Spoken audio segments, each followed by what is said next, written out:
Hello all, welcome to screen space.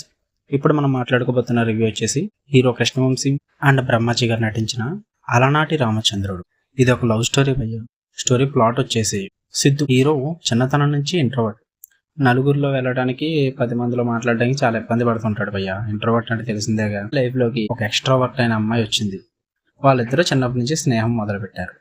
అలా అది మన సిద్ధుకి ప్రేమగా మారిందనమాట. సో సిద్ధు చివరికి ప్రపోజ్ చేశాడా లేదా, ఆ అమ్మాయిని దక్కించుకున్నాడా లేదా అన్నదే స్టోరీ.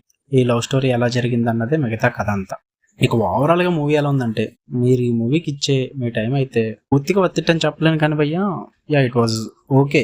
సింపుల్ గా ఒక 2 hours మీకు అలా టైం పాస్ ఒక మూవీ చూడాలనుకుంటే చూడొచ్చు. అది లవ్ జానర్లో అయితే. ప్లస్ పాయింట్ చెప్పాలంటే love scenes, emotion scenes and few portions ఇవి బాగా నచ్చాయి భయ నాకు. లవ్ సీన్స్ డీల్ చేసిన విధానం చాలా బాగుంది, మనం కనెక్ట్ అవుతాం. అండ్ ఎమోషన్ సీన్స్ కూడా చాలా బాగా చూపించారు. అండ్ ఫ్యూ పోర్షన్స్ ఎంటర్టైన్మెంట్ గా బాగుంటాయి. First half was okay okay okay అలా వెళ్ళిపోద్ది అంతే. అండ్ సెకండ్ హాఫ్ వచ్చేస్తే ఇట్ వాజ్ డీసెంట్ భయ్యా. స్టోరీ ఎవాల్వ్ అయ్యే కొద్ది మీకు ఆ లవ్ స్టోరీలో బాగా ఇన్వాల్వ్ చేస్తారు. క్లైమాక్స్ ఎమోషన్స్ తో నింపేస్తారు. చాలా బాగా చూపించారు, అది మాత్రం నాకు బాగా నచ్చింది.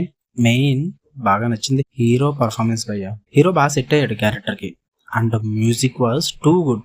నాకు మ్యూజిక్ చాలా బాగా నచ్చింది. మ్యూజిక్ డైరెక్టర్ వచ్చి శశాంక్ అంట. చాలా బాగా కొట్టాడు భయ్య మ్యూజిక్. కొంచెం దానివల్ల నాకు కొంచెం మూవీ బోర్ కొట్టలేదు ఆ మ్యూజిక్ వల్ల. అండ్ డైరెక్షన్ బాగుంది. చిలుకూరి ఆకాష్ డైరెక్టర్ పేరు, చిలుకూరి ఆకాష్ రెడ్డి. చాలా బాగా తీశాడు భయ్య direction. First half and second half కూడా బాగా మేనేజ్ చేశాడు. ఇంకా మైనస్ పాయింట్లకు వచ్చేస్తే స్క్రీన్ ప్లే బాగా స్లోగా ఉంది భయ్య. నరేషన్ చాలా డల్ ఉంటుంది. కొంచెం మన సహనాన్ని పరీక్షిస్తారనమాట, అంత స్లో వెళ్తుంది. అండ్ కాన్ఫ్లిక్ట్ అంత ఇంట్రెస్టింగ్ కాన్ఫ్లిక్ట్ కాదు. చాలా చూసేసాం ఇలాంటి కాన్సెప్ట్. అంటే చాలా లవ్ స్టోరీస్ ఉన్నాయి ఈ మధ్య. లవ్ స్టోరీస్ వస్తే చాలా కొత్తగా ఉంటాయి కానీ అంత క్లిక్ అవ్వు. ఇది నార్మల్ యావరేజ్ స్టోరీ, ఎప్పుడు చూసిందే. అండ్ హీరో ఒక ఇంట్రోవర్ట్ అని చెప్తారు అంతే తప్ప అంత డెప్త్ గా క్యారెక్టర్ మనకి చూపించరు. అండ్ చాలా దిక్కులు కూడా అనవసరమైన సీన్స్ కూడా ఉన్నాయి, అవి కూడా వేస్టెడ్. మెయిన్ సెకండ్ హాఫ్ లో చాలా సీన్స్ చాలా స్లోగా నడుస్తాయి, అందువల్ల బాగా ఇబ్బంది అనిపించింది. ఇక ఓవరాల్ గా చెప్పాలంటే ఒక average decent love story with good emotions and good love scenes. Time pass watchable. If you have time you can watch it. Love you all. By.